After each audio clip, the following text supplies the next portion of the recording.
भगवते वासुदेवाय। हरे कृष्ण। आप सबका हार्दिक अभिनंदन करते हैं इस शनिवार की शाम को। आज श्रीमद् भागवतम से एक बड़ा सुंदर विषय ले रहे हैं चर्चा करने के लिए, जो हम सबके साधना भक्ति के जीवन में हमारे लिए प्रेरणाप्रद होगा। तो कोई भी कार्य जब एक जीवात्मा भौतिक शरीर में और वो भी भौतिक जगत में रहकर करेगा तो वो कठिनाइयों से भरा हुआ रहेगा, क्योंकि जीव का स्वभाव है सच्चिदानंद विग्रह। वो सच्चिद आनंद का बना जीव जब एक भौतिक शरीर में रहता है, यही उसकी कठिनाइयों के आरंभ का मूल कारण है, क्योंकि वो जीव पूरा सच्चिद आनंद का है, यानी वो अध्यात्म है, वो ब्रह्म है, वो पदार्थ नहीं है। तो अब अध्यात्म का जीव पदार्थ के शरीर के अंदर जब रहता है तो ये पदार्थ का शरीर उस अध्यात्म के जीव को सहयोग देने के लिए नहीं बनाया गया है। ये एक तरह से उसके ऊपर सजा है, ये उसकी असुविधा है। तो इसीलिए गीता में भगवान कृष्ण हम सबके शुद्धिकरण के लिए हमारे वर्ण आश्रम की व्यवस्था की स्थापना करते हैं। इस वर्ण आश्रम की व्यवस्था में ब्रह्मचार्य, गृहस्था, वानप्रस्था और सन्यास नाम के 4 आश्रम, और इन सभी 4 आश्रमों के 4 अलग अलग कर्तव्य, और इन कर्तव्यों के पीछे उद्देश्य ताकि वो जीव अपनी इस ब्रह्मांड भ्रमिते की यात्रा को पूर्ण करके अंततः अपने जीवन के उद्देश्य यानी कि भगवत धाम को प्राप्त हो सके। तो अब चाहे कोई किसी भी आश्रम में क्यों ना रहे, चाहे वो ब्रह्मचार्य हो, वानप्रस्थ हो, सन्यास हो, गृहस्थ हो, किसी भी प्रकार के आश्रम में क्यों ना रहे, क्योंकि ये आश्रमों का अनुशीलन उसको एक भौतिक शरीर में रहते हुए करना पड़ेगा। इस कारण से अब उसे रह रहकर कई चिंताएं और चुनौतियों का अपने जीवन में सामना करना पड़ेगा। तो चाहे कोई किसी भी आश्रम में क्यों ना हो, कई चुनौतियां और कई कठिनाइयां, लेकिन हर आश्रम के अलग अलग हैं कर्तव्य, हर आश्रम के अलग अलग हैं जिम्मेदारियां। लेकिन उन कर्तव्य और जिम्मेदारियों से बचकर भागना हमें ये वैदिक संस्कृति नहीं, पर उसका सामना करना ये वैदिक संस्कृति सिखाती है। तो चाहे कुछ भी करें, चिंताएं और अनेक प्रकार के भारी भरकम प्रयास हमें करते ही रहने होंगे। तो श्रीमद् भागवतम में एक सुंदर चर्चा रुक्मिणी और भगवान कृष्ण के विवाह की आती है। तो विवाह शब्द की जब हम बात करते हैं तो लोग अपने जीवन का सबसे अधिक खर्चा मेरे अनुमान से विवाह में करते होंगे, सबसे अधिक। ऐसा ही है। तो अपनी लाइफ में सबसे ज्यादा कभी कोई खर्चा करता होगा तो मेरे ख्याल से मैरिज सेरेमनीज में किया जाता होगा। मैंने सुना था वो अंबानी की जो बेटी है उसने अपने एंगेजमेंट सेरेमनी पे डायमंड का ड्रेस पहना था।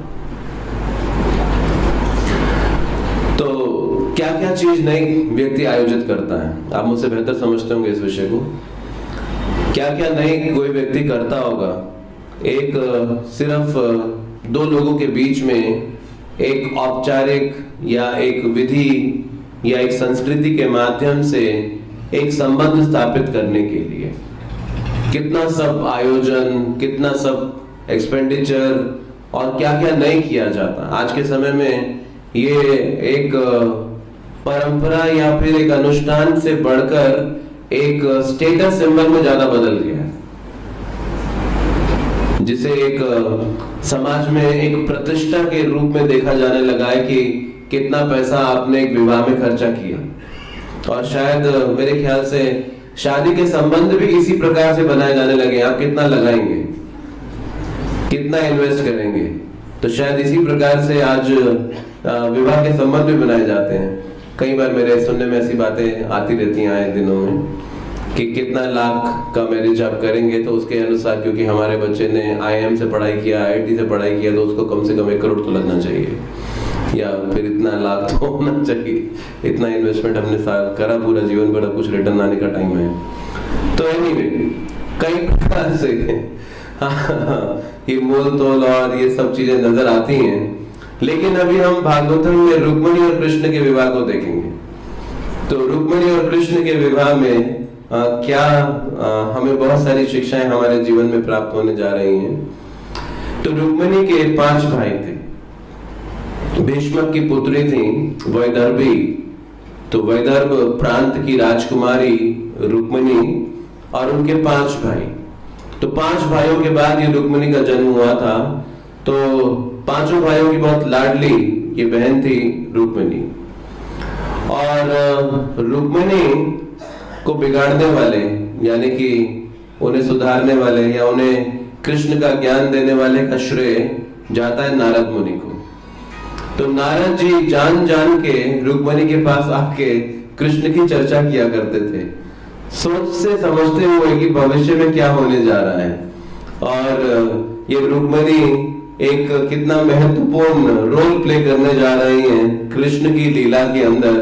तो नारद जी योजना बना बना के रुक्मिणी के पास जाते थे और कृष्ण की कई महत्वपूर्ण लीलाओं को जो वो ब्रज में रहकर करते थे, द्वारका में रहकर करते थे, कुरुक्षेत्र में कर रहे थे, अनेक स्थानों पर अपने पांडवों के साथ, अपने गोपिकाओं के साथ, उन सब की चर्चा का गुणगान नारद जी रुक्मिणी के पास करते रहते थे।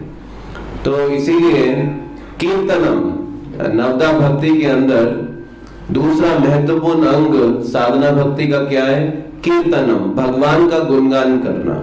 तो ये जो भगवान का गुणगान है, जो भी करेगा वो भी भगवान का स्मरण पाएगा, और जो उस गुणगान को सुनेगा वो भी भगवान का स्मरण पाएगा। और इस विशेषता, इस कलयुग में ये कीर्तनम सबसे अधिक शक्तिशाली रास्ता है भगवान से संपर्क स्थापित करने के लिए।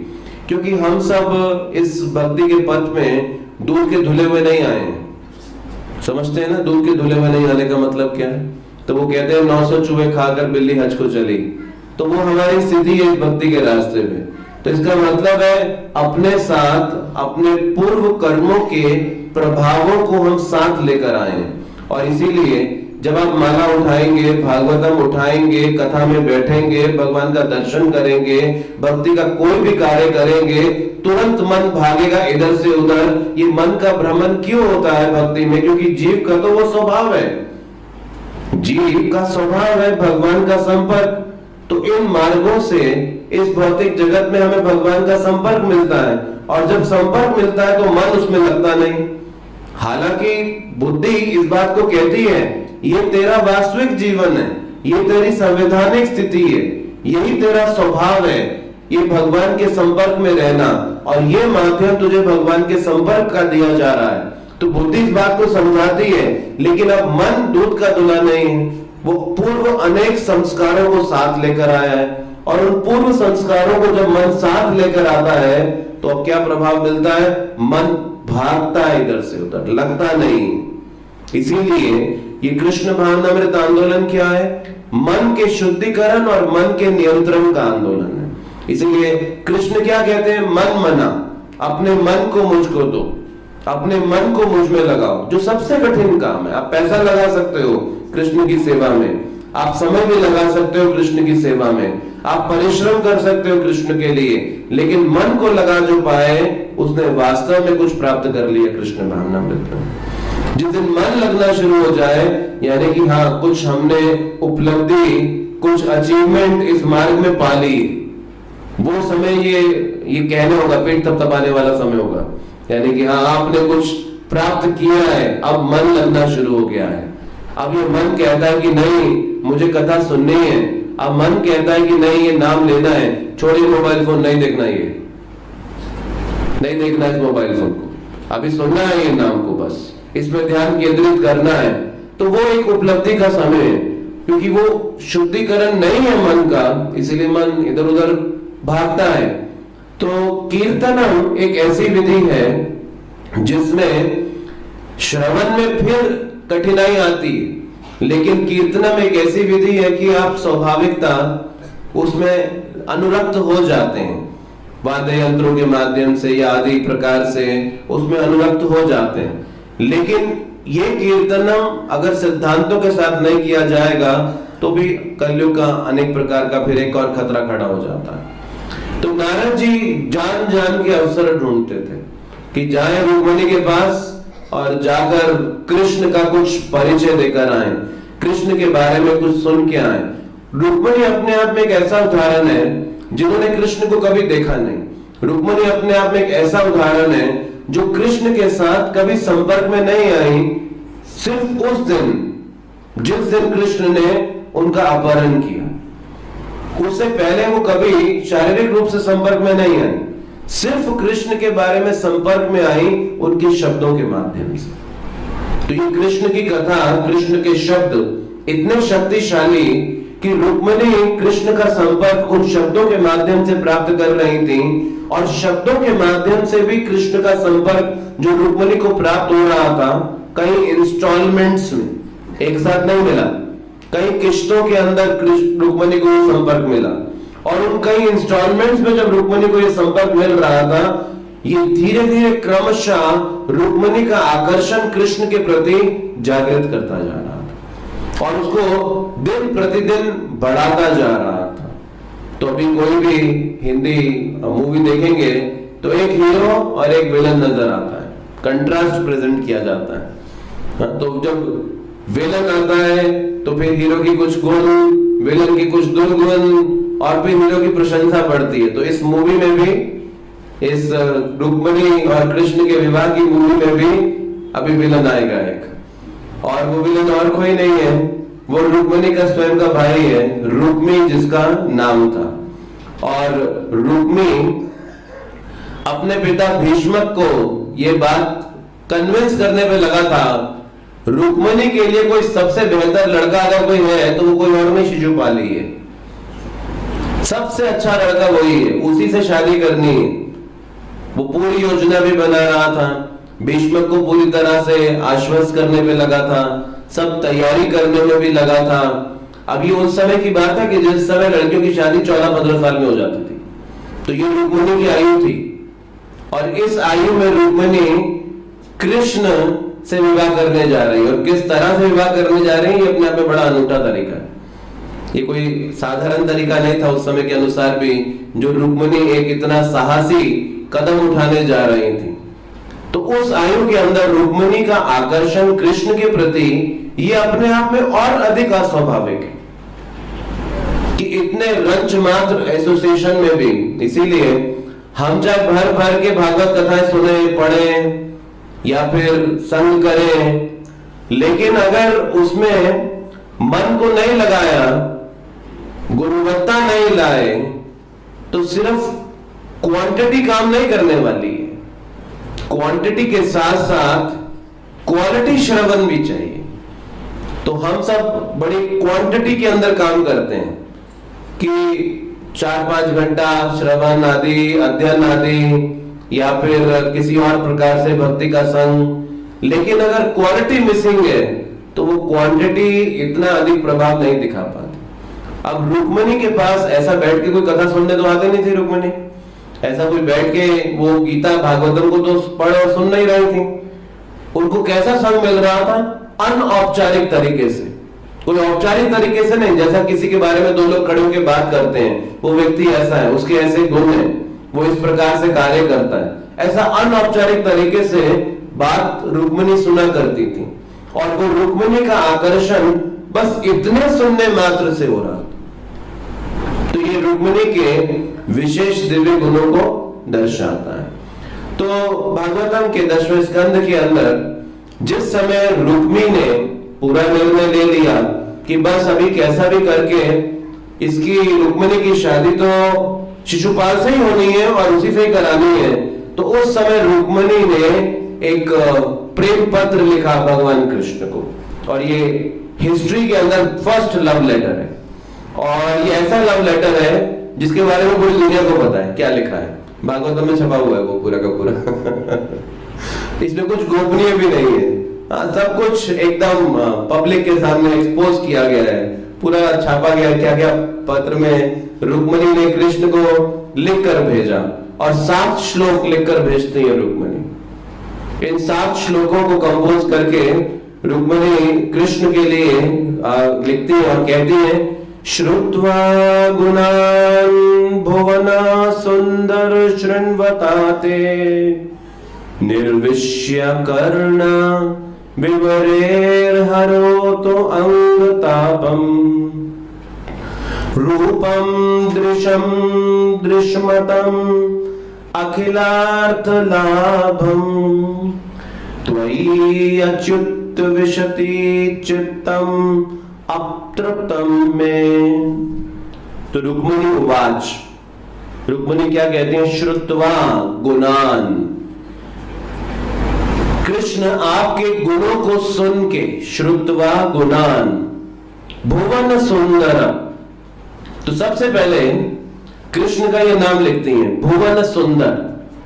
और पहली बार कृष्ण से वो बात कर रही हैं पत्र के माध्यम से, और पहली बार बात कर रही हैं, एक एक शब्द बड़ा चुनिंदा है। वो कहती है भुवन सुंदर, यानी कि आप तीनों लोकों में सबसे ज्यादा सुंदर हैं। तो यानी कृष्ण को पहले इंप्रेस कर रही हैं। तो पहले से लिख दिया आप भुवन सुंदर हैं, तो कृष्ण को लगे कोई बात नहीं, आप क्या बोलो, क्या काम है मुझसे तो हे भुवन सुंदर शृण्वताम्, आपके बारे में जो सुना मैंने आपकी कथा, आपका गुणगान, कर्ण विवरे, इन कानों के छिद्रों से, वो जो आपका गुणगान मेरे कानों के छिद्रों से प्रवेश किया, हरत अंग तापम, इसने मेरे अंगों के तापों यानी कि उसकी पीड़ाओं को दूर कर दिया है। रूपम दृश्याम, और ये गुणगान नहीं है, मैं इस गुणगान के माध्यम से आपके रूप का दर्शन कर पा रही हूं। अखिल अर्थ लाभम, आप सबकी इच्छाओं को पूरा करने वाले हैं। त्वयि अच्युतम, हे अच्युत, हे कृष्ण, अविशति चित्तम अपत्रम। तो रुक्मिणी, अब ये 14-15 साल की एक लड़की कृष्ण को लिख रही है, और कृष्ण को ऐसा लेटर कभी किसी ने नहीं लिखा, और वो भी खुद एक लड़की आके लिख रही है कृष्ण को, है ना। ये वैदिक संस्कृति है, कोई ऐसा नहीं है आजकल का मॉडर्न टाइम है जहां पे लड़के लड़की में कोई डिफरेंस नहीं रह गया। ये वैदिक संस्कृति 5300 साल पहले चल रहा है मामला। तो आप सोच के देखिए क्या बोल रहे हैं रुक्मिणी ने, कैसा साहसी काम कर रही है, कोई साधारण बात नहीं जो लिख रही है। वो क्या कह रही है, मैं हे जगतों के सौंदर्य, आपके गुणों के विषय में सुन के, जो कि सुनने वालों के कानों में प्रवेश करके उनके शारीरिक ताप को दूर कर देते हैं। तो भगवान का सौंदर्य जब सुनेंगे तो उसका परिणाम क्या है, शारीरिक ताप।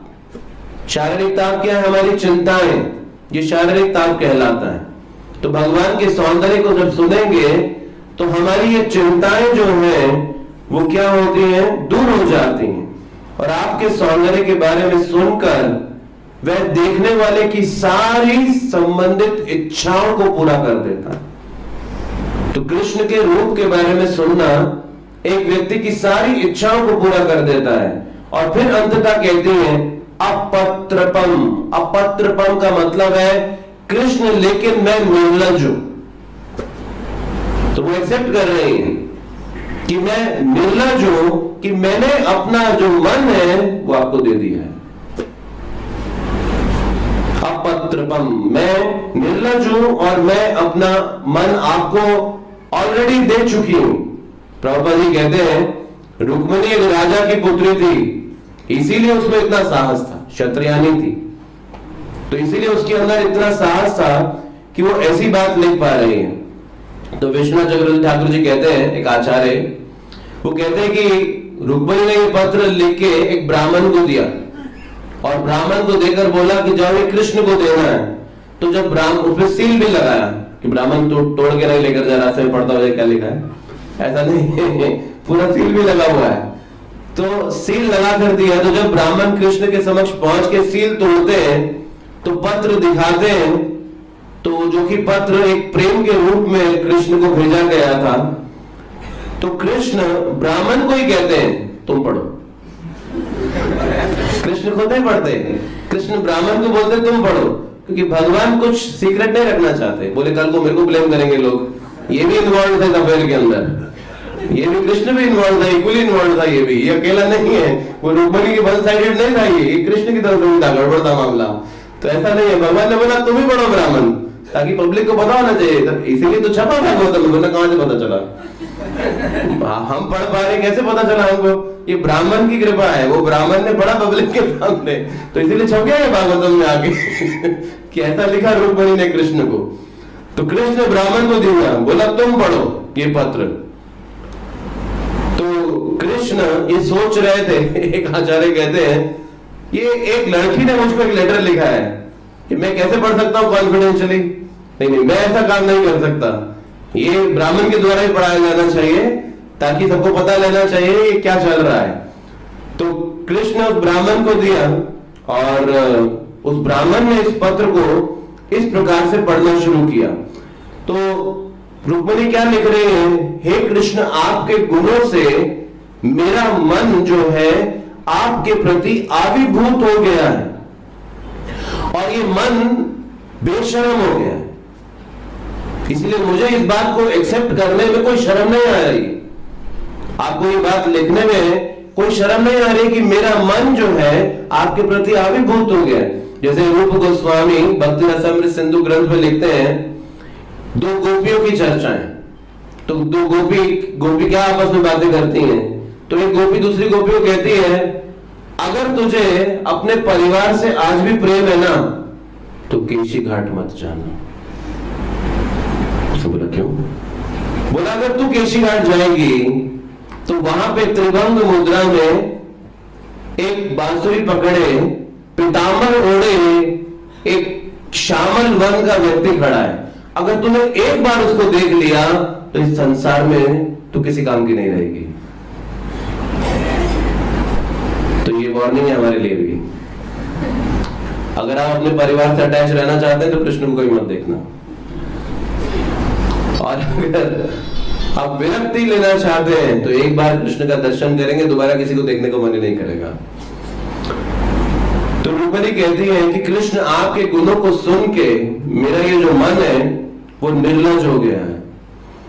तो हालांकि मेरी गलती है, लेकिन फिर भी आप मेरी भर्त्सना नहीं कर सकते। अभी रुक्मिणी क्या सोच रहे हैं कि कृष्ण क्या सोचेंगे, मैं ऐसा लिखकर भेज रही हूँ, ये क्या है, लड़की आवारा है, कौन है ये कोई अच्छे घर से है कि राजा की लड़की है, कौन है ये ऐसा कोई सड़क छापा मेरे को ऐसा लेटर लिखे जा रही है।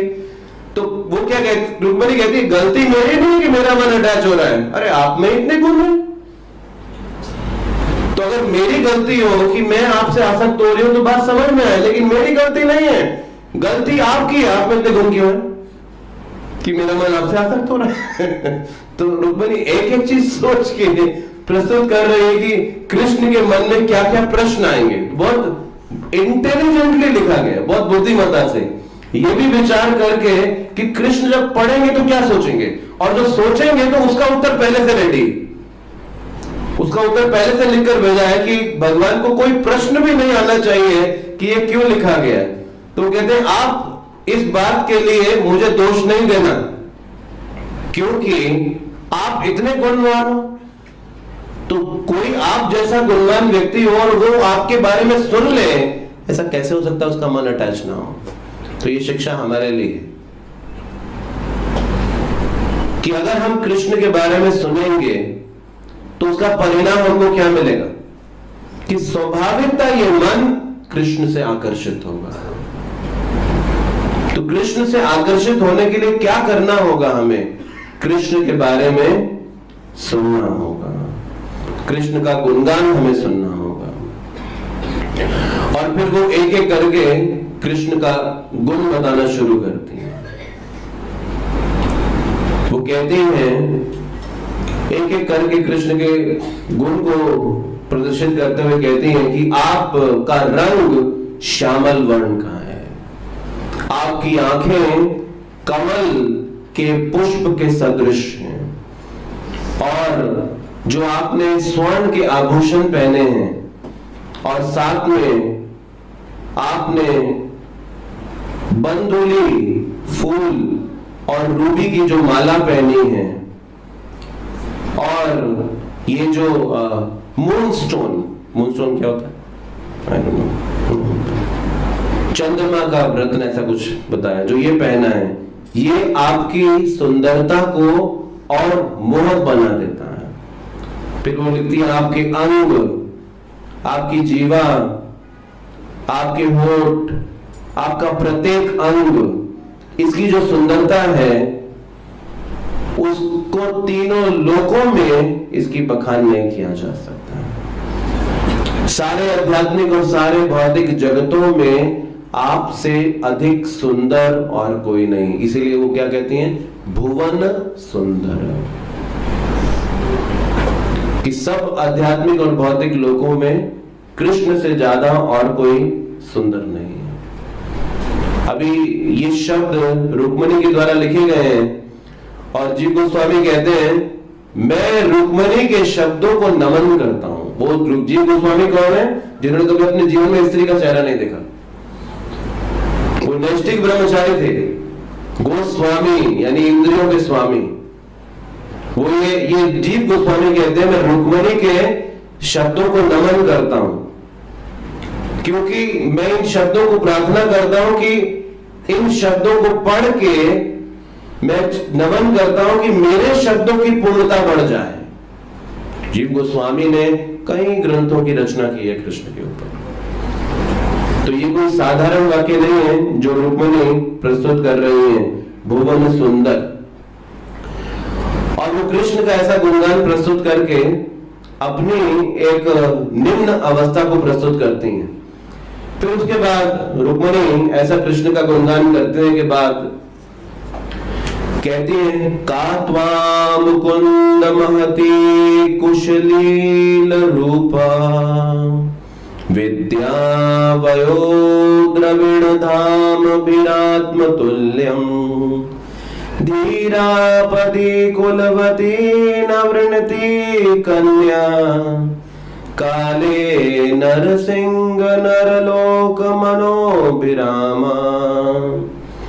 वो कहते हैं, का त्वा मुकुंद, हे मुकुंद, आप वंश चरित्र सौंदर्य ज्ञान युवावस्था संपदा तथा प्रभाव में केवल अपने समान है। इसका मतलब है आपका कोई कंपैरिजन नहीं, आप अपने ही समान है, आपकी कोई तुलना प्रेजेंट नहीं की जा सकती।